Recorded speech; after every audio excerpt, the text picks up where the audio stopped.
I mean, I would still say Moses had to pause, be down low and bang with a lot of great centers all time who were very physical. The game was a lot more physical. I said pause. Why are you guys laughing? I said pause. No, you did. No, I know you did, but that was still pause. crazy. you said pause. No, you paused and I it, already like, knew what was coming. Pause. Hey, yo, wait, no, you didn't say pause before. what are we talking When you about? said pause, I already knew what you were about to say, and it killed me still, bro. That's too funny. You paused it. You paused it, but that was still egregious. I was a pause. Like Charles Barkley. When that guy is banging you, when you down low and he's banging you. Even if you preface, you still can't go pause, feel all the balls on your back and neck. You can't just say egregious stuff. Like, it's still egregious. Zach, you should have heard the pause earlier today when I was on the phone with Cam. Oh, chill. Oh, no. We don't need to talk about that. He's going to the barber, right? He's going to the barber. I tell him to be back on time to make sure he's back on time, which he wasn't, but that's all good. He says it won't take too long. I'm just getting lined up. He's not going to touch my top. Oh, you didn't get your usual Cam? Usually he's all over the top. Usually he is all over the top. No, this head. As you can see, viewers, he chopped a lot off the top. He did that himself, though, so he's used to touching his own top. Cam's a self-top toucher. He topped himself off. Yes. No, this is fake news. I was just getting a lineup so I could get in and get out. Got in, You got didn't have out. to go in and out, no top. Golly, Cam, you like that, boy. My apologies. I wasn't familiar with your game. There is no game. I was getting a lineup. We seen the grocery list. Was it's it? Okay. No. Not the grocery list. Number 5. Do you have Giannis on Antetokounmpo? No. I had a feeling one of you is going to do this. Maybe both of you, honestly. I think you guys are not, again, the same thing with Shai and the same thing with Luka. You guys are not adjusting enough to what these current day players have done already in their careers. I do not think Giannis can be at number 5. No, he's not a top 3 power forward of all time. You can go ahead, Cam. I already know. Sounds like you're going to do it, so. Yeah, I agree with Zach. Giannis, I have him at 4. He has been a top 3 player in the league for 7 years running now. There are not that many players in the history of the league that have done that. He is an MVP, a multiple-time Defensive Player of the Year, won a championship, and had one of the most efficient entire playoff runs during that time. Okay, all right. We don't need to talk about that. We get it. We get it. We understand what happened. He reverse swept you guys. We understand. Yes. Giannis dropped a 50-piece on us and then took the Larry O'Brien to Chick-fil-A and ordered 50 nuggets. Yes, I watched the live. And I was underselling him, by the way. That's 9 straight years. 9 straight years of him being a top 10 player, 8 straight years of him being a top 3 player in the league. There are not that many guys in the history of the league that have done that. Definitely not 4 other players at this position that have done that. Outside of who we know is number 1, these other dudes did not peak as high, let's not act like it's a short amount of time. This is a long-ass time that he has been doing this, that Giannis has been doing this. You get no hate from me for respecting current-day players. I am not mad at you having Giannis higher at all. Look, my number 4, and honestly, I think you might have this guy number 2. I know you love this playoff run. I have Dirk Nowitzki at number 4. Oh. Yeah. Oh, yeah. Oh, yeah. No. Offensively did not peak as high as Giannis has. Defensively, not even close. Defensively, Giannis is one of the best defensive players in the league. Dirk was a minus on defense. Offensively, if you want to adjust for the era a little bit to adjust the scoring down, maybe you could have an argument. I still think Giannis has been more dominant. Playmaking-wise, Giannis has been more of a playmaker than Dirk Nowitzki was as well. And obviously rebounding-wise. What do you mean what? Look at his stats right now and what he's turned into. He's averaging 6.5 assists right now. Because he has no point guard. Drew Holiday's not a playmaker. Dame was out the entire season. Dirk was playing with one of the best point guards of all time, and Jason Kidd. So what do you want me to do? Are you trying to tell me Dirk Nowitzki was a better playmaker? But the way that you're saying it is like Giannis is head and shoulders a better playmaker than Dirk. Right now, he is. Dirk Nowitzki averaged at his most assists per game in a season was 3.5. Giannis has doubled that the past 2 seasons. They run their offense through Giannis. Giannis brings the ball up because he can attack downhill. So he has a lot more opportunities to drive and kick because you have to collapse. You didn't have to collapse on Dirk. You had to send a double team and he was going to shoot over top of you. Should he have passed out more? Maybe. And that would have boosted his assist numbers. Giannis brings the ball up. He controls the offense because when he does come downhill, you can't stop that, which is why his scoring is better.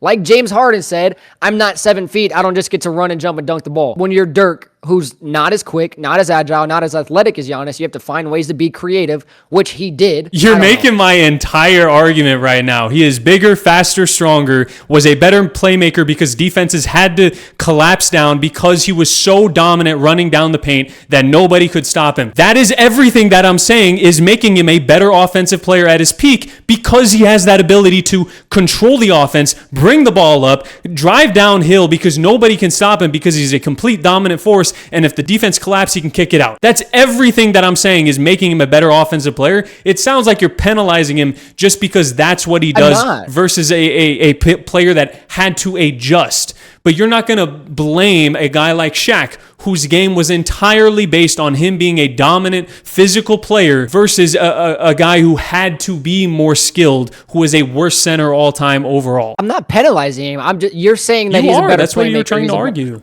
I'm not penalizing him. I'm telling you why and is he a better playmaker? Yes. I don't think he's I don't think it's night and day. I don't think this is like a drastic that you can't run your offense through Dirk. I think you absolutely could. You wouldn't have the same efficiency. You wouldn't be the same player, but 1,000,000% I think you could. No. Also, when it comes down to it, as far as their playoff runs, yes, I think Dirk had the harder ring. I also think Dirk shows up better in bigger moments. Giannis is a great regular season player. They had a great run. Hasn't done much since in a weaker conference in the East. Okay. Number one, Dirk Nowitzki had the one playoff run. Outside of that, he was known as a playoff choker. As the number 1 seed, he lost to an 8 seed, just like Giannis. But let's not act like that's the same. That was the Miami Heat who went on to the finals. I'll give you your flowers. The We Believe Warriors got bounced in the second round. Let's not act like that's the same. And let's also look at the circumstances that have made Giannis's past 3 years disappointing. They lost to a Heat team that went to the finals in the first round. And then back-to-back years, they have lost to a Pacer team who has shown themselves to be playoff risers. They got to the conference finals the year before, and then last year they got all the way to Game 7 of the finals. While at the same time, the Bucks and Giannis himself was dealing with injuries. And then last year, Damian Lillard tears his Achilles. So let's not act like Giannis is not the victim of some circumstance in that case. Giannis was also a better playmaker, as you admitted, and defensively, that is night and day. I will give you that. Defensively, night and day. That part I can agree. I don't think that it's a crazy gap. At number 4, I have Dirk Nowitzki. I think Giannis eventually, when his career is said and done, when he has a couple more All-NBAs, which he's going to get, if he has the opportunity to win another ring, which he will not in Milwaukee, so he should have jumped ship a long time ago. I agree. I think that'll push him ahead. But as of right now, what he's done today, he's been a great player. I think Dirk was a fantastic player. Dirk was a top 3 power forward for a long time. During almost all of his career. At the power forward position. I'm talking Giannis was a top 3 player in the league for that entire stretch. And it is still continuing, by the way. I think he's on the cusp. What do you it's Nikola Jokic, Shai Gilgeous-Alexander, and Giannis Antetokounmpo still. I might take Luka Doncic. It's on the cusp. All right, top 4 then, still applies. Top 4. Yeah, no, I'm being semantical. I do know how you value longevity. I do know how you value peaks and valleys. Giannis has had an extended peak, and he deserves all of the flowers. He doesn't deserve that ring he has, but he deserves everything else that's come in his career. I agree. When it's all said and done, he will be above. But as of now, I have him 5. I have Dirk at 4. I respect the current players too much. You guys have shown you guys do not adjust enough for what the current players have already done unless within the next 3 years they're retiring. That's fine. I value the peaks much higher, and that's why I don't have Giannis at 3. I have Kevin Garnett at 3. I still think Giannis already in his career is above Kevin Garnett because Kevin Garnett had a great peak. He was an MVP just like Giannis. A defensive player of the year just like Giannis. But the sustained peak was not the same as Giannis's sustained peak that he has had. He had a great career and was an all-NBA level player for as long as Giannis was. He was not a top 3, top 4 player in the league for as long as Giannis has already been. It's because he played against the best power forward of all time, man. Come on. I'm talking about in the league. I'm not talking about the competition at the position. I'm talking about players in the league. Yeah, but I'm saying he had to deal, like, there's no power forward competition. It's Giannis and friends. I'm evaluating them just off of what Giannis did versus what Kevin Garnett did. Kevin Garnett never was the offensive player that Giannis was. I would give him the defensive side of the ball. I would give Kevin Garnett.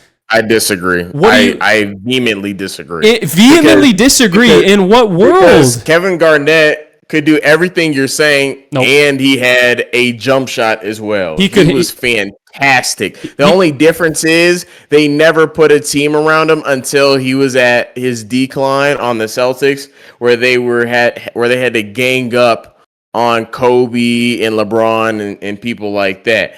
But if you look at their careers, they're very comparable. They are not comparable offensively at all. Yes, they are. They are not. Yes, they are. In what capacity? This man, Kevin Garnett, was frying the entirety of Team USA with zero difficulty.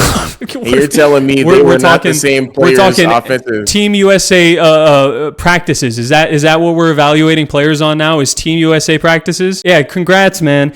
Offensively, if we're talking points per game wise, nowhere close. Playmaking wise, nowhere close. Defensively, you can make the argument. The pace of play was like significantly lower. That's fair, but he did not have the gravity that Giannis does, because Giannis can actually handle the ball. Kevin Garnett did not do that. He cannot play make in the same way that Giannis has. He does not attract the same gravity that Giannis does. He is not as dominant physically down low in terms of just pure athleticism as Giannis is. And Giannis has developed a jump shot the last 2 years. So that gap, even though, yes, Kevin Garnett earlier in his career had that, Giannis has developed that in the last couple of seasons. So should Zion be better than LaMarcus Aldridge then in that case? Is this seriously the response you want to come back with to that? Two unrelated players and Zion who can't stay healthy? Because a player can run towards the rim really quick and demands a double team at the rim, that makes him suddenly a better player than the other player who got it off of jump shots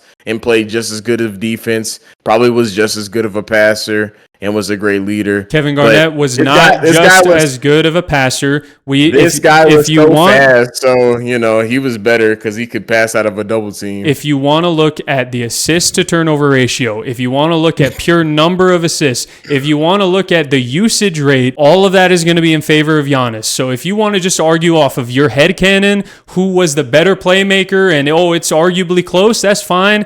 It's actually not close at all. Giannis is a much better playmaker. He has much more gravity. He is a better scorer. Great passer, but like Zach also said, he never has a point guard. He never has a point guard. Not that does that. So are you saying Kevin Garnett, Rajon Rondo caliber? Yeah. Okay. So is Kevin Garnett getting afforded Rajon Rondo to his benefit all time? No, it took that to win a championship, whereas Giannis, as the bona fide, not even close, best player on the team, got a finals MVP, which Kevin Garnett does not have because Paul Pierce won the finals MVP, did it without the point guard that you're talking about, and won a championship in one of the most dominant fashions that we've ever seen. Jrue Holiday was a great player, but what I'm saying is his strengths was never playmaking and running an offense. Because of that, Giannis is a worse player because he had to do more? Is that it just doesn't make him automatically better than another really great player, because the offensive load relied on him, and he still has made good offenses even though he has more responsibilities. You're changing the argument though. That's your argument though. What is your argument then? We're talking about playmaking responsibilities. We're saying Giannis never really had a dominant playmaking player next to him. He's always had a shooter, defender. So the offensive load and the reliability to be the main facilitator and be the main focal point of the offense lied on his shoulders, and he still led them to a championship. And that makes him worse because of it? It doesn't make him worse, but it doesn't necessarily make him better. I think that's just context of how his offense and how his system ran based upon his strengths. And his strengths were being a player who was more dominant getting athletically, getting to the rim and collapsing the defense. And when the defense collapses, because of his physical abilities, he could play make for his teammates. You're making the argument, again, that's the same way Zach did earlier. You're making the argument for me why he's a better player, and yet you're saying that somehow that makes him worse. Kevin Garnett was just as dominant of an offensive player. Nope. He just was different. He was not as dominant of an offensive player. Yes, he was. No, bro. He wasn't. In what way? Okay, he wasn't. He wasn't. Because his top points per game was 24 points per game, which was 7 points per game less than Giannis. Slower pace. And also, it was a slower pace offense. Kevin Garnett was way better back to the basket. His mid-range was money. He had one of the best mid-ranges in the league. True. He was a fantastic defender. He was a great ball handler as well. You never really saw him turning the ball over. So even though he didn't average 6 assists like you keep quoting, he was still a great playmaker. He just had good playmakers next to him. So he didn't have to average 6 assists a game. That's the difference. That's the difference we're talking about. Kevin Garnett first had fucking Sam Cassell. These ball guys.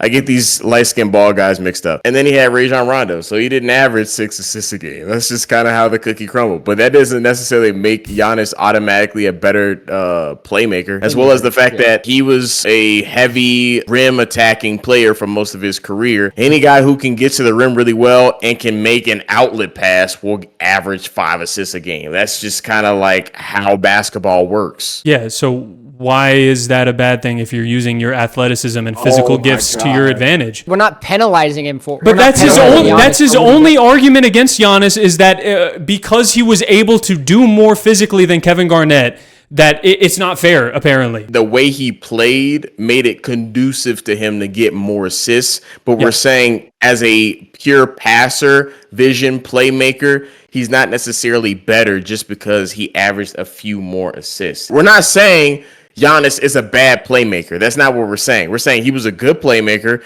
but Kevin Garnett was also a great playmaker. He averaged more because of his play style and the way basketball works, which is if you're good at getting to the rim, people are going to collapse on you. Then what do? You make the outlet pass. You make the easy pass. That's all we're saying. If you want to argue at his peak, they were similar level, adjusting for the pace of play, similar level playmakers, similar level offensively. That's fine. Kevin Garnett's peak did not last as long as Giannis's peak did. If you want to argue for maybe a 5-year stretch, he is a guy that was a bona fide top 5 player in the league, was the focal point of an offense, was one of the best offensive players and could play make, and was a great defensive player as well. That's true. Giannis's peak has already been longer. The playoff success, even if it was just one run and the other runs, he has had bad luck. He still did more in that one run than Kevin Garnett did in his run in 2008. DeAndre Jordan vaporizing Brandon Knight. Chris Paul, the lob, a jam! Oh, what a monster jam by DeAndre Jordan! Against Gerald Green, touching his head essentially to the rim for the Brooklyn Nets, doing the windmill dunk. On the run, 2-on-1, Green the finish. Wow, the alley-oop. Oh my goodness. Oh, that lob. So dunk versus dunk here. That one's easy. I think if a lot of guys got the opportunity to do that in the league, we would have seen it. Like, I think Levine could have done that. I think Ja could have done that. Now, how many guys could make Brandon Knight take a nap in midair? I don't know. I mean, again, why? Why jump? That's Lob City, DeAndre Jordan. He stayed on the ground too. He was concussed. It's got to be a sweep. Yeah. It's like being a baby, and when you're an adult and you see a baby in the room and you forget they're behind you, and then you just kind of like, and they knock them over. That's kind of what it was like with DeAndre Jordan. It's like knocking a toddler over. It's like, it feels bad. Are you just knocking over babies consistently to bring that up, bro? This feels like such a specific moment. It had to have happened. You had to have done this at some point. No, I'm speaking objectively. You definitely did this, dude. I'm speaking non-specifically. This isn't about me. I'm just saying, like, you're an uncle, aren't you? Aren't you, Cam? You are. Yes. I am. Oh, that's why they call you Unc, right? I'm not Unc. All of you are uncles, actually. If we're being honest. That's true. I've been Unc since I was 14. So yeah, that's why you saw Dr. J. Anyways. Doesn't even make sense. Cameron is the most recent uncle. Yes, I am. So he definitely knocked over the top. He definitely knocked him over. Yeah, I wasn't getting none of this. My brain is cooked, bro. What happened to the dude that got Corey Maggette and Cliff Hagan? What happened to that guy, bro? His Google was turned on then. his phone was connected to Wi-Fi, and he could actually look up these answers. Definitely do Cliff Hagan. No, you did not. On God, I did. Now, Corey Maggette, I'll give you God, Corey if I'm Maggette, lying, strike me down right now. All right, I'll tell you the one you had no shot at. That 14,000, like I said, is Fred Brown. What the fuck? I know, that's the 70s dude. Look at his afro, bro. That you can tell. That's straight 70s. Bro, that's a pimp, bro. That's not even a basketball player. Well, actually, that picture is Paul Silas. So, pull your words. Rest in peace, man.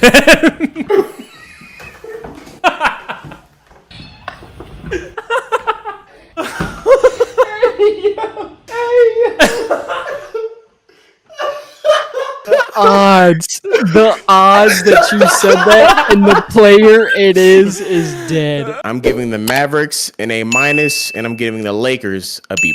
There's no way overall as a trade. You think the Mavericks won the trade? If the reports are true, Luka Doncic is 270 pounds. Now you're asking him to come back to lose weight and to get over an injury. Then you have a 40-year-old LeBron who isn't getting any younger. Those are the cornerstones of your team. How competitive is this team really going to be? With the Mavericks, you don't really need to do anything. This team is really great. It doesn't have any glaring weaknesses. The glaring issue is they no longer have Luka Doncic. He was their offense. To say that this is now the perfect team when you get rid of the player that carried you to the finals is ridiculous to me. I don't know how else to say it. What is a major weakness the Mavericks had when Luka was on the team? Defense. Where would you rank Anthony Davis defensively? I think he's the number 2 defensive player in the league, flat out. I get the argument. I get the argument that you're trying to make. You're gonna say, "Oh, don't you think they got better? They solved the problem." Defensively, they definitely got better. But you don't solve a problem by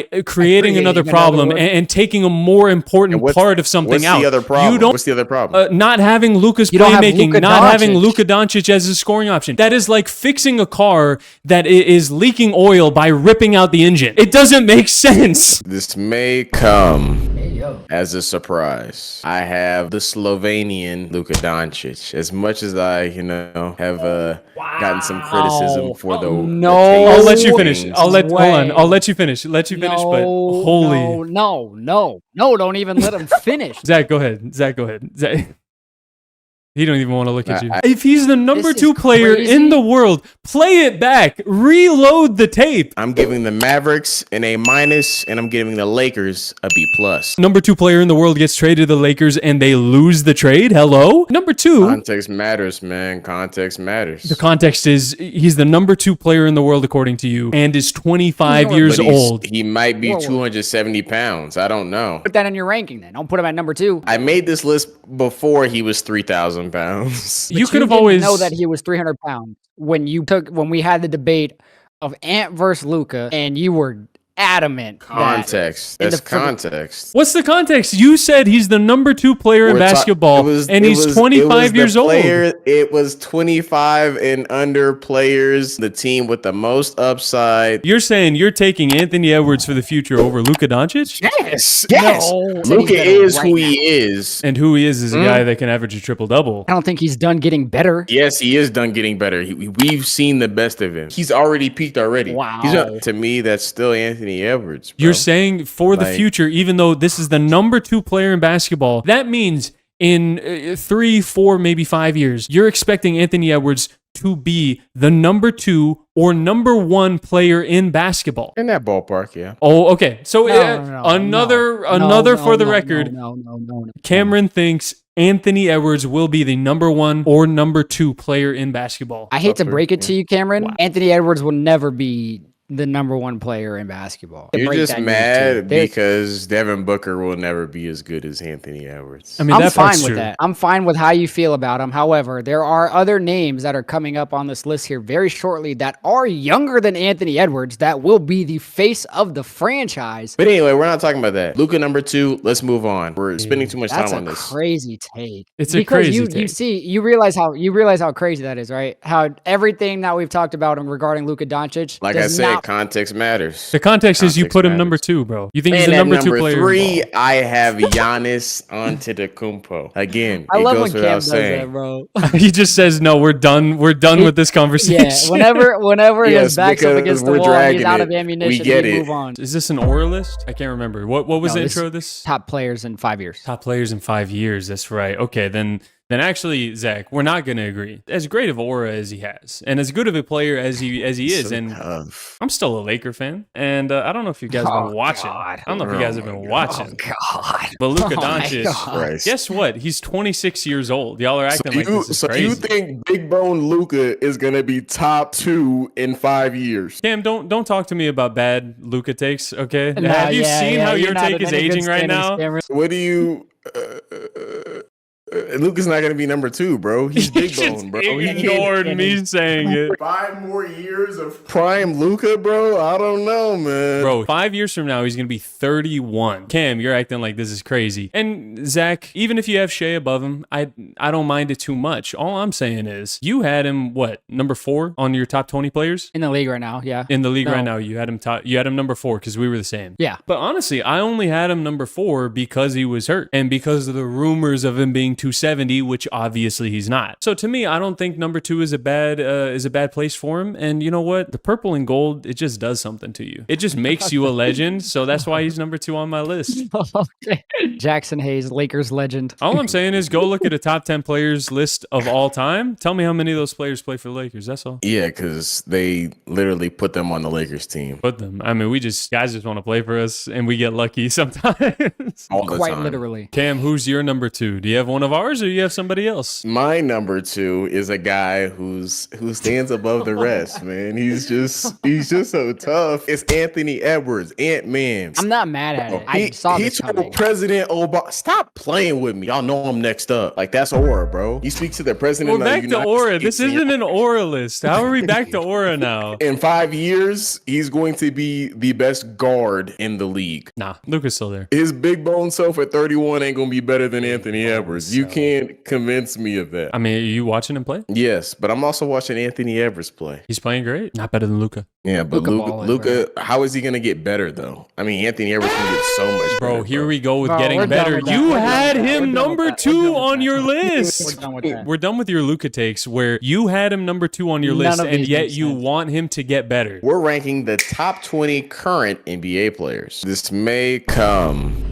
as a surprise. Luka Doncic, as much as I've gotten some criticism. I'll let you finish. But no, don't even let him finish. Number 2 player in the world gets traded to the Lakers and they lose the trade. Hello? Literally all he has to do is not get worse and he'd still be number 2. Yeah, but that's not going to happen. You're acting like he's 31 right now. Get less athletic and less quick. His game doesn't rely on athleticism. It doesn't rely on it, but I mean, everybody needs a hint of it. You still need to get by your defender. He hasn't needed it yet. Luka's never been faster than anybody since he got into the NBA. He has a quick first step, though. No, he does not. Yes, he does. Luka's first step is slow. Show me highlights of Luka one-on-one blow-by layups. We're over your Luka contradictions. We're not doing this anymore. The worst take award of worst executive of the year definitely has a namesake, and the namesake is Nico Harrison. And the nominees this year are Nico Harrison, Nico Tyrone Harrison, the GM of the Mavericks, and the dumbass that traded Luka Doncic. This might be the closest race that we've had of any of these awards. There's so many good options or bad options in this case. Nico Harrison, stupid. Nico Tyrone Harrison, stupid. The GM of the Mavericks, stupid. And the dumbass who traded away Luka Doncic, I think you can all see where this is going. Stupid. Like all 4 of these guys. But my vote is the dumbass who traded away Luka Doncic. You're right. This is definitely the toughest race so far, the closest race. It's tough to see a guy like Nico Harrison, who the award is named after, not win his own award. But I think I have to agree. The dumbass that traded Luka Doncic has to win the award here. Obviously, all of these candidates have a very compelling argument. There was a lot of moves this year that happened that could have brought into question the quality of leadership of that team. Obviously.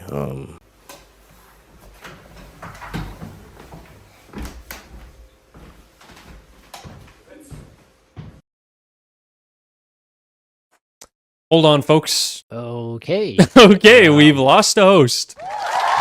Worst host of the year. There he is. Worst host of the year goes to Cameron Dean. I want something. Oh my God. For leaving in the middle of your monologue. That was really the moment you locked it up.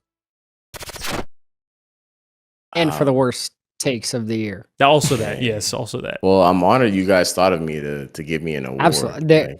It was a no-brainer. When I say I really couldn't think of anybody else to give this award to, I mean it. Really, as soon as I heard Scotty Barnes, I knew you were going to win this award in a landslide. You had a great second half. First 6 months, first half of the year was like, oh, he's making a little bit of sense, but then you just took that and completely threw it in the trash can. I mean, I've never seen a collapse so great in my life. Like it's astonishing to see. Proud of you, Unc. Thanks, Zachary. I appreciate it. Truly one of a kind collapse, almost Duke versus Houston level collapse here. I mean, it started so well, and then you hit the trade deadline and that Luka Doncic AD trade, the take of Luka still being top 2, even though you said that the Lakers lost the trade. And then you get to the top 10 players in 5 years, not even having Jason Tatum at all on your list while having guys like Scotty Barnes. It was truly something to behold. To the last award here, the Menace to Society Award, really a truly unique to the show award here. And of course, the namesake cannot be forgotten. It's the Karl Malone Menace to Society Award. Had to be multiple time winner of the award for sure. Almost, I think, 13-time winner. You guys can look that one up, Karl Malone 13. At number 13, specifically for how much I know this man makes love to the number 13, Karl Malone is at number 13 for me. Again, I feel like obviously his talent says he's above, but I just know as much as he loves the number 13, impregnates the number 13, I had to put him at number 13. No. Are you a Karl Malone defender? There isn't. Okay, first off, not his off the floor actions. There are not 12 better power forwards. Obviously. Than Karl Malone. Obviously, that's not what I'm saying. I had to put him at number 13 because of how much he loves the number 13. Not. I did. Oh, okay. But when I do it, it's a problem, and it's no properly rate them. But when you do it, it's cool. For a man that impregnated a yeah, I would say so. I can make that exception. I understand. I can make that exception for him. I'm not defending Karl Malone, his off-the-floor actions. Now, the mailman, that's a different story. I'm defending the mailman. I'm not defending Karl Malone. Yep. Wow. I'm defending the mailman. Wow. I'm going to cut it off before. I'm defending the mailman. I'm defending the mailman. They got your ass on camera. How did they get you in 4K? Not Karl Malone. Karl Malone is a disgusting human being. The mailman is one of the best to ever touch a basketball. I'm defending the mailman. It's not disrespect. He's at number 13. It's not disrespect. He's at number 13. Here we go. Okay. But these are also players that are clear-cut top 5 in their position. Go ahead. If you want to have that dude at the top 5 of your list, that's cool, man. I don't want that man in my top 10. Why is he making this argument, man? This is not a basketball argument, bro. Obviously, I preface this with saying it's not a basketball argument. If you want to listen to me, I'm telling you, his talent says he's obviously a top 5 power forward of all time. I'm putting him at number 13 because he loves the number 13. Okay, I get it. And if you don't get this, look up Karl Malone 13 and you'll understand. I didn't think we were actually going to do a Karl Malone rip this early into the video. I mean, you should always expect Karl Malone and 13 to be together. So, all right, okay. You should always expect Karl Malone to be inside the 13 slot. Moving on so that we can try to avoid cancel culture and keep our podcast alive. How is making fun of Karl Malone going to cancel us? That's the opposite. You guys defending Karl Malone is going to cancel us. I'm not defending him. I'm defending the mailman. Cam, who you got at 6? Number 13. All right, let's move on. Why are we disrespecting Karl Malone? Yep. Why did you do that? I'm defending the mailman. Why would you look? Why are we disrespecting Karl Malone? Nigga, you got the same fit on. Do you want to respect Karl Malone? Do you think we should all? Are you saying you're the head of the respect Karl Malone club? No. I'm Zachary, not. Zachary, respect Karl Malone Woodard. Everybody. It's a good nickname. Sorry, let me rephrase. Why are we disrespecting the mailman? I'm defending the mailman. Why are we disrespecting Karl Malone? It's the same guy, by the way. It's the same person. Nope. One's an alter ego. Karl Malone did the nasty stuff. The mailman didn't. I'm not gonna lie. I had to tank his ranking, but I did not put him at a certain number. I mean, that's just his favorite numbers. I was doing him a favor. It would have been even worse if the number was lower. That's all I'm saying. Oh my! Ew. Yeah, I know exactly. Ew. So why are you respecting him? I'm defending the mailman. Why are we disrespecting Karl Malone? What he did on the court, bruh. My goodness. All right, well, I don't have him here. I guess I respected him a little too much. I'm defending the mailman. Why are we disrespecting Karl Malone? So I apologize to the girl and her family. Oh my. I'm sorry, bro. He's a top 3 player in his position. I'm sorry. Hey, I'm sorry about what happened to you, but he's a great player. What can I say? I'm sorry about what happened, but... You know, do I think that it should have happened? No. I don't. Yeah, I agree with it? No. Cool, man. I'm glad you needed to clarify. Everybody stop talking about this. Number 3 out of 13. Okay. He's top 3 in his position, bro. I'm sorry. I'm defending the mailman. Why are we disrespecting Karl Malone? We call the careers how it is, bro. I'm calling it how it is. Was it fair? No. Should blacks have gotten a chance? Yes. Thank you. I'm glad you needed to clarify. Just like with Karl Malone, I'm glad you needed to clarify. I'm defending the mailman. Why are we disrespecting Karl Malone? I was a Donald Stern guy. R.I.P. Whoa. Okay, I thought you meant Donald Sterling. I was gonna say. Wait, Donald who? Oh, David Stern. That's why he said the Donald. wrong. Yeah, David Stern. I said. Oh, I got you the said first, Donald. Yeah. I said. Whoa, he's I was a a David Donald Stern Sterling. He's a Donald Sterling I mixed defender and a mailman defender. That's a double I homicide. mixed Donald Sterling and David Stern. 2 different people. 2 completely different people. Freudian slip right there. It's a Freudian slip. I think we got him, Arman. We're gonna put this in the bank. Donald I Sterling defender, Karl Malone defender, Yeah, man. right. We got everything. It's all adding up. It's all shaping up right now. I am not. Yeah. I am not a Donald Sterling defender. That is not, and I'm not a Karl Malone defender. I'm defending the mailman. Why are we disrespecting Karl Malone? Oh, I hope you know the clip just played. You're defending the mailman. The clip just played. Don't worry about it. Oh god. I'm curious to see who has him the highest, because there's no way he's not on this list. Who? The mailman. Oh, Nasty Man? Oh yeah, no, I left him at my ranking. Yeah, he's not on here. Why would I have the Nasty Man on here? He said the nasty. Why would I have the Utah Diddler on here? Why would I have Mormon Drake on here? Why would I do that? I knew Arman was gonna. I didn't think he'd leave Malone off this list, and I knew you guys were gonna take him for his off the court actions, and rightfully so. Like I said, he's not a good human being. We're not talking about top 50 people in the world. We're talking about top 50 NBA basketball players. We know you're defending the mailman. We know you're defending the mailman. I'm defending the mailman. Why are we disrespecting Karl Malone? No, stop. Don't, Okay, I don't want real that quick. stigma on my name. I mean, let's just get it out of the way. We'll bring him up. Utah Jazz. Let's get him out the way. Power forward. Carlos Boozer, obviously. We got Mitchell at the 2, Maravich at the 3. 4 is, you know it, of course, it had to be Carlos Boozer. And then the 5 is Rudy Gobert for the defense. It's not a bad lineup. I give this one a 69. 6, 7. Brother, this guy stinks. The boozer happening right now. Both of y'all faces killed me, bro. Okay, you give it a 67. I give this one a 13. All right, on to the next one. I saw that coming, bro. I saw that coming, bro. The guys up top. The guys orchestrating it all, holding on to the balls, making sure. Pause. What? Whoa! You can't tell me that's a reach. Time out. You can't tell me that was a reach, bro. Ref. Time out. Basketballs. The basketballs. Well, at 13, he crosses, he puts you on your. Wait, I can't say that. Let me hold on. I was about to say something crazy. let me he crosses, he breaks your ankles. He's known as the greatest ball handler of all time. Nobody handles balls like him. Hey, yo. Give me Kyrie Irving. I love that pick, and I knew it was coming as soon as you said crisscrosses, because at number 13, I as well have Mr. Kyrie Irving. Really? I do. The one championship has solidified him over the other names we've said. I just don't think. Look, he was what I was considering for number 15. If we're being real, I do think he's better than Bob Cousy, but I put Bob Cousy in just because people would get upset.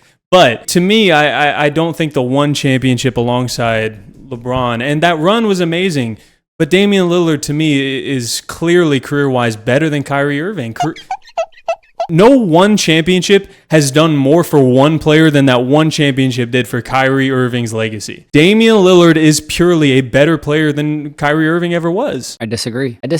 But how? That's probably true. Yeah, Kyrie so Irving had like 2-3 years as the best player, and his team like folded every single time. Yeah, and then that one of those years where he was the best player, he gets injured, and then the Celtics still go to the conference finals. I'm sorry, but Kyrie Irving is great because of highlight reels. He's great because of that one playoff run, but he has never been the guy for as long as Damian Lillard was. He does not have the raw stats that Damian Lillard ever had, the accolades like all-star and all-NBA wise that Damian Lillard has. And we know, seriously, be honest, you know if Damian Lillard was on that team with LeBron James, he's doing the same thing, if not better. You know that to be true. I don't know. We never got to see it. You do know that to be true. All right, so I don't, because young Dame had, now granted it was a phased out LaMarcus Aldridge, but it was an up and coming Nick Batum. They had a really, really good trio in Portland and could not get it done. Hey, and I'm not saying for like 1 or 2 years before Aldridge left, but Damian Lillard was like in year 2. That's not the same. And it sucks because it's really not Dame's fault.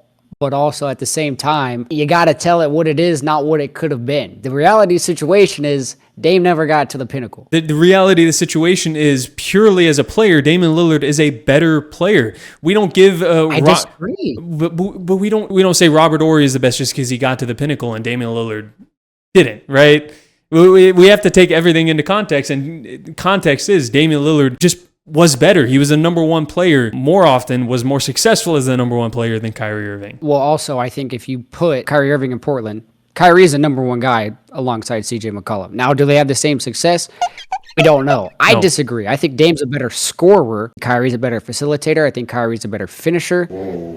Defense, take your pick. Scoring from deep range, you take Dame, that's without a doubt. But everything else when it comes to the game of basketball, ball handling, passing, facilitating, I'm taking Kyrie Irving. Facilitating, look, he may or may not be a better facilitator than Dame, but I think that's marginal because at no point has a team that Kyrie Irving led as the facilitator been good. On all the good teams that Kyrie Irving has been on, whether it be the team that got to the finals with the Mavericks or with LeBron and the Cavs, he was not the main facilitator on any of those teams. When the Nets were good and they looked like they could be an actual contender, it was because James Harden was there being the main facilitator. One thing I was trying to figure out is how much I weigh success in the league versus your actual ability. It was a tough time kind of weighing the two. This guy was considered one of the best point guards in the league. He was an MVP candidate, and he got several rings. Tony Parker at number 12 is at number 12. I have Tony Number Parker. 12? At 12, huh? I'm really interested to see what this list is now. Why are you? Hold on. Let me see why you're upset about that. I don't have Tony Parker that low. I think the disrespect on Tony Parker is kind of crazy. Wow. That's not what I was. I disagree. I don't have him on my list. Wow. What? He was who I was considering for 15, but I don't have Tony Parker. And look, I think he's a great player. Clearly not. Do you think he's better than Damian Lillard all time? Yes. No. What the hell? Wait, okay, so you don't have Damian Lillard on your list at all, Cam? Nah, I do. Okay, what are you? Yeah. So you do have Damian Lillard above Tony Parker. What are you talking about? You're getting mad at me. You just want to be mad at me for no reason. Oh my god, bro. That's too low. That's way too. That for me personally, that's too low for Tony. But Parker. It's really close. I disagree. For sure. Honestly, Cam, I don't hate yours. I don't hate yours at 12. That's fine. I think higher than 12 is a little much. It's really not. I think it is. Tony Parker is one of the best point guards of the 2010s. Of the 2010s, yeah, sure. And I get that the finals have to be taken into consideration. The rings have to be taken into consideration. Yeah, I get that. But Damian Lillard is just a purely better basketball player. So are we basing this off of 1-on-1 players or 5-on-5? Because 5-on-5, Tony Parker's better than Damian Lillard. I disagree. Yeah. I think he carried the weight. Why are you saying, you have Damian over him? Stop agreeing with him. You don't agree with him. Oh my God, dude. Okay, all right. Okay, that's fine. That's fine. I'm more mad at Cam not being consistent than I'm mad at you right now. Listen. I think Dame at his peak has still been better than Shai. What? Whoa. No. Did he ever win an MVP? What are you talking about? His team was dog shit. That's the only thing that was stopping him from winning MVP? If he was first in the West, he would have won MVP easily. But he was never going to be first in the West, putting up the numbers that he was without somebody else taking some stats away from him. Dame was never as good of a player as Shai is now, offensively or defensively. I think Dame could average 28 on a championship team. I do. Is that what you think Shai did? He averaged 30. Shai averaged 32. 32. Well, probably put up more. Era. Dame's still playing in this era, by the way. Yeah, but Dame's an old man now. You're talking like he played like 15 years ago. His peak was like 6 years ago. The pendulum did swing a lot in these past couple of years to how the league looks. That's fair. So I'm like, that's why Shai's here. It's not like I'm saying like this MVP season is incredibly higher than any other MVP season. Those teams Dame had, he could easily get to the conference finals like multiple years in the way the league is set up right now. Did he never did. What are you talking about? That team was never good enough. And that's no fault of Dame's, but Dame purely as a talent or in how far he got in the playoffs never peaked as high as Shai Gilgeous-Alexander. Not even close. Dame was Curry light, bro. The one of the best. Emphasis on the light. Curry is an MVP is an MVP winner and a Finals MVP. So is Shai Gilgeous-Alexander. Whatever, dog. What do you mean whatever? He's got a point. No, he's got a point. I didn't think of Shai. If I should have, in hindsight, I would have had him on this list. For me, I just need a little bit more before we start talking about all times. That's what I'm saying. I don't know. No, you're saying Damian Lillard at peak was better than Shai, which is insane. He is. That's up there with one of your worst takes of all time. Hey, at least you know what show we on, baby. Let's go.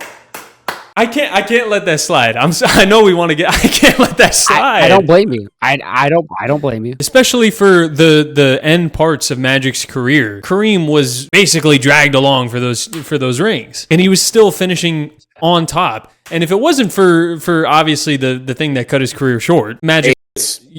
We're talking about eight.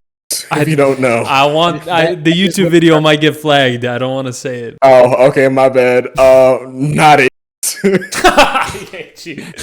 It wasn't a. It wasn't a. Sorry. Just more bleeps. Just more bleeps in there. A undisclosed health condition. He had a lot of cuts on his hand and lots of Band-Aids. Lots of Band-Aids cut his career short. I am stuck on Band-Aids brand because Band-Aids on me. Y'all are fucked up, bro. We're talking about Band-Aids, YouTube. Band-Aids. Oh, shit. Who wants to start off with their number one? I do. Don't do what I already know you're going to do. You're going to lead into this, it's going to be Devin Booker thing. Just. Okay. It's not Devin Booker. He's not far away. Who's number 9 for y'all? You want me to go first? Yeah, I can.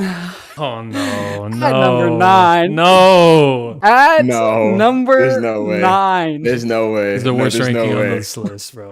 I will never, ever ever give a top 10 list and I don't say his name. Say it's high all you want. It's personal bias. That's fine. Mr. Devin Booker. Bro, Yes. please. Yeah, well, Please. Zach, you're really going to hate my list. You're really going to hate my list. Well, that's officially the worst know. ranking of the video. Of all time. One of the worst of all time. This might be just as bad as my previous 2 takes that I made in terms of reaction. Like, they're going to fry you in the comments, Zach, for this one. If you're a follower of the show, you already know how I feel about DBook. This wasn't a shock to you. You already know he's going to rank you're- him 5 rankings higher than he's supposed to be, you know. 20 rankings This isn't higher. anything new. This isn't anything new. Zach, we all know, is the biggest Devin Booker meat rider on the planet. So, I mean, you guys see the jersey he's wearing. Meat So. rider. Okay. Yeah, number 10, I have Jason Tatum. We can move on. Oh man, he tried as hard as he could. What he had to do was put Devin Booker over Jason Tatum, and then that was it. Of course I did. Of course I did. That's all he course I wanted did. to do. You know that was calculated. Viewers, keep that in mind as you look at his list and take his with a grain of salt, because you know he knows that Devin Booker is not better than Jason Tatum, but he has Devin Booker over Jason Tatum. So when you look over who had the best and worst lists, think about that. Do I know that? Yeah. Do I know? They're speaking for me. I didn't say that. My list clearly Bias states has that I played have Devin your Booker over list. Jason Tatum. Your list is officially invalid. This one isn't as reactionary. I feel comfortable at number 16 putting Kyrie Irving. What are you talking about? What are you talking about, bro? He still has not said Devin Booker's name. I know that pisses him off. The man that's wearing like 4 different cutouts of Devin Booker on his jersey. Name hasn't been said yet. Devin Booker is not. 2025, Kyrie Irving is a better player than Devin Booker still. This makes so much sense on why he thinks Mavericks won that trade. He is stuck and cannot escape Cleveland, Kyrie. And will not look at the reality of who Kyrie Irving is now. If you think Kyrie is the reason they got to the finals, you were out of your damn mind. There is no way. I think the number 2 player played a large part in that, actually. He did play a large part in it, but he's not a top 16 player in the league, bro. He's better than Jaylen Brown? Oh, yeah. You haven't said Jaylen Brown yet either. He's coming. That's crazy. Kyrie Irving in 2025 is a better number 2 option than the guy that just won the finals MVP. He was the number 1 and you option can if you never really think convince about me. it. But You can't look at these rankings and not convince me Cameron does not have a grudge against Devin Booker. Cannot.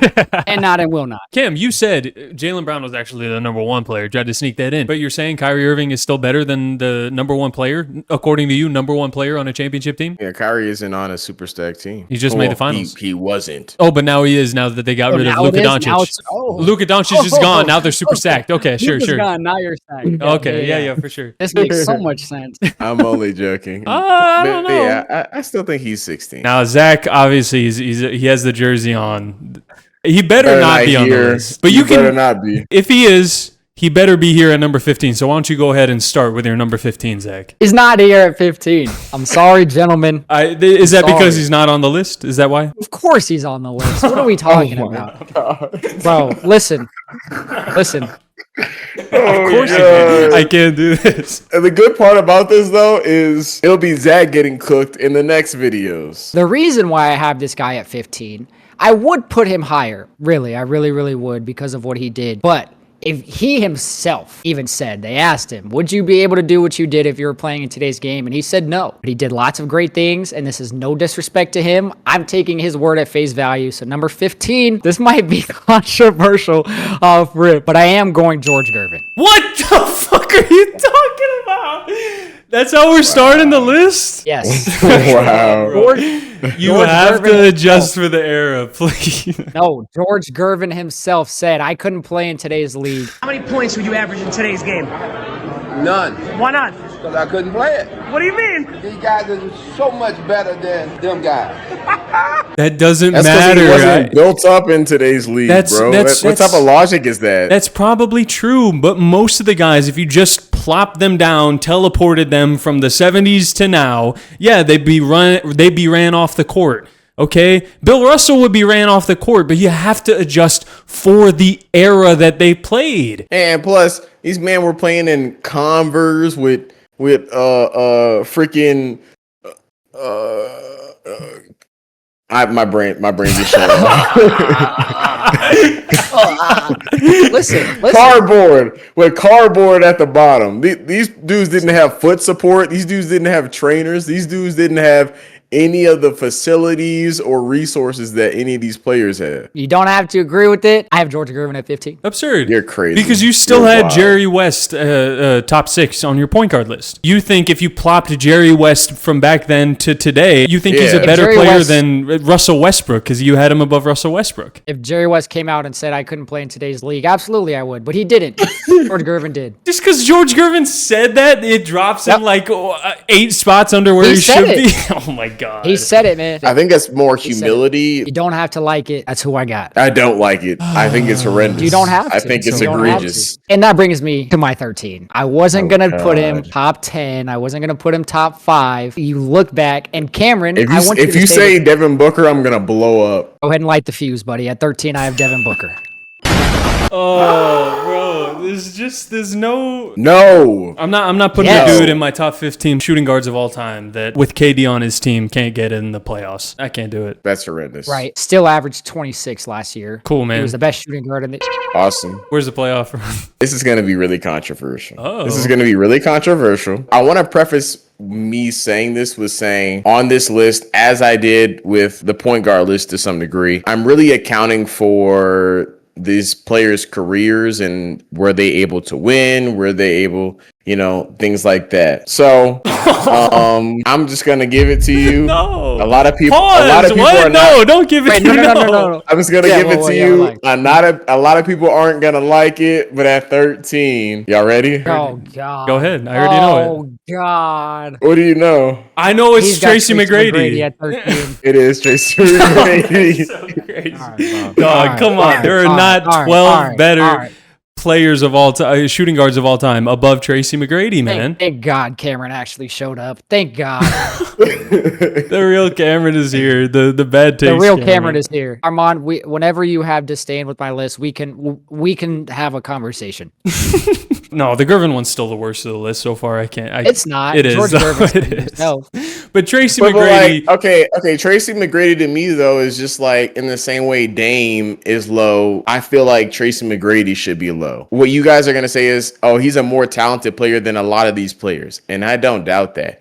But he was never able to really put together a meaningful, impactful season as the best player, and to me, that's really important. Or really able to put an impactful season as a second option. Now, could he give you 30 in his sleep? Easily. But it's like, am I going to base this off of what their and one mixtape would be? Or am I basing it off their NBA career? And in their NBA career, Tracy McGrady didn't do anything. I disagree because number one, he never really got the chance to be the number 2 option ever. I don't think he really ever got a legitimate shot at that where he was still in the prime of his career at all. I also think, I agree I had Dame lower than maybe his talent says, but again, that's because the point guard list is just more stacked is the reason I had him down at 14. Number one, I think Tracy McGrady, you might disagree with this because apparently you think Lillard peaked higher than Shai.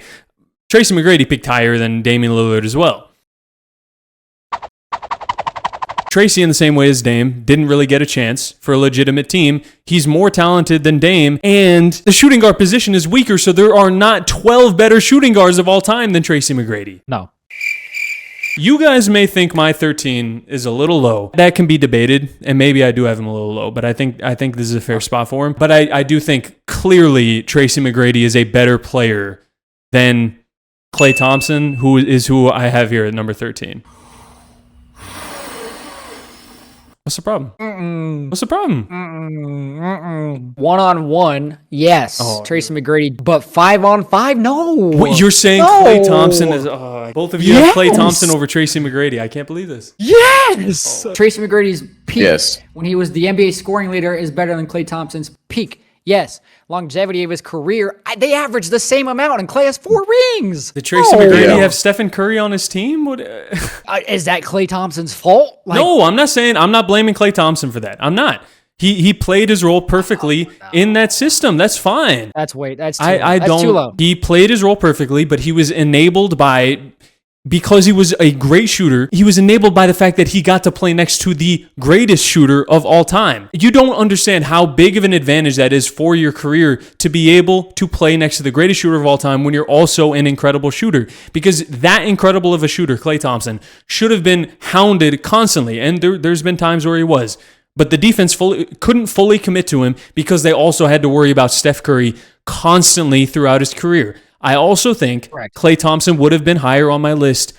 And again, not his fault, but it's something we have to consider for the legacy if the injuries didn't happen. But unfortunately, they did. And it affects his career because for the same reason it affects Derrick Rose's career, he didn't get a chance to play those seasons. There were two whole seasons. Different. That is very That's different. not different. Derrick Rose was a four-time MVP, a four-time NBA champion when he tore his ACL. We're having the conversation about him as the greatest point guard. Of course he would be, but yes, because Derrick Rose was an MVP NBA champion. Yes, because Derrick Rose was an MVP level player. Klay Thompson was not. That's not the same. This is all arguments on his offense. Again, over the longevities of their careers, they still average the same. Yet Klay is a two-time All-NBA defense selection. Like, he wasn't just a walking scrub. Like, he could actually guard. How am I saying he's a scrub? Thompson. He's not a scrub. He's a top 15 shooting guard of all time. It's too low. It's too low. I don't think so. When you see the rest of the list, or I mean, you look down at your list, you look at the list, there are just that many more talented players who, at some point in their careers,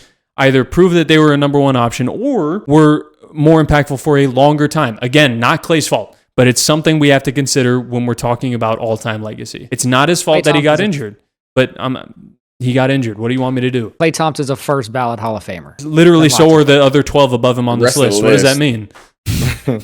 I know, but we're sitting here saying, like, now granted, he had Steph Curry and he had Kevin Durant for two of those. Klay Thompson was a force on every single one of those teams. I'm not like denying they don't win that. Those without Klay. Obviously, I'm not denying that. The Spurs don't win without Manu. I know Klay's more impactful than Manu. That's why I have him higher. Okay, you can say that about so many players throughout history. That doesn't make them all of a sudden a top 10 player at their position. So who's the first player that you have that's better than Klay Thompson all time? First player I have above him. Obviously, I already know you disagree, but I have Joe Dumars above him. Dang. Wow. That's one of the ones where I was considering in the balance. What did Joe Dumars do better than Klay Thompson? I mean, won a finals MVP, that's one thing. Was a better defender. Was an all defense multiple. I don't know about that. I don't know if he was a better defender. I'll go look, but he made more all NBA, all defense. Klay was guarding. Klay was guarding. What are we talking about? He was guarding some guys. 5-time all defense. POA. 5-time all defense. Okay. I don't hate that because I have Joe Dumars at 12. I just don't like it because it's above Klay Thompson. That's it. I have Joe Dumars at 12 as well. Anyway, for my number 12, I have Klay Thompson. Okay, why were you fighting me so hard? You had him one spot higher.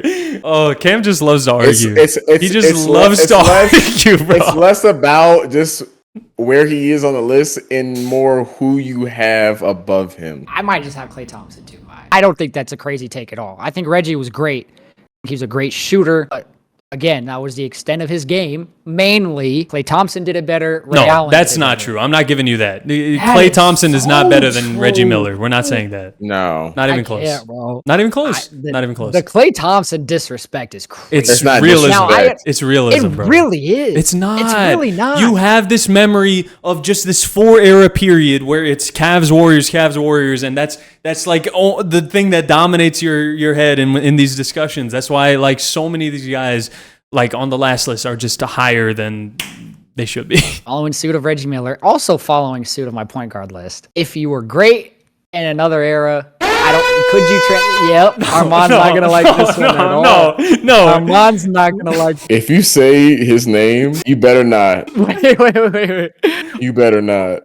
I don't know who y'all think is coming. I think I know who's coming. If you say him, bro, you are crazy. There's only one name that it could be. Yeah, you need to glide your way home. You need to glide your way off this recording because you're drunk. You're crazy. Because at number 10, I do have Clyde Drexler. Oh my God. I knew it. I knew it. That's what I knew the whole time, too. I knew it. I did not think this list was going to be that controversial, but oh my God, dude. Oh my God. I'm sorry. For the viewers, I keep bringing it up.